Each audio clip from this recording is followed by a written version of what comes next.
السلام علیکم دوستای عزیز. امروز تاریخ 12 اکتبر آمدیم در باغ حاجی صاحب امان الله. باغ انار است دیگه، انارا هم رسیده. اینو ببینین. و نکته جالبی است که حاجی صاحبی باغ وقف کرده بر مردم. مردم آزادانه می از این انارا میخورن، میبرن بر خود دیگه. بسیار شخص سخاوتمند است. یعنی یک قسمتی از باغ اینمی است.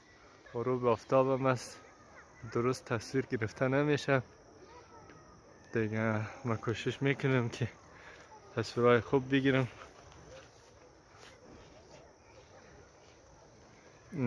این درخت ها است.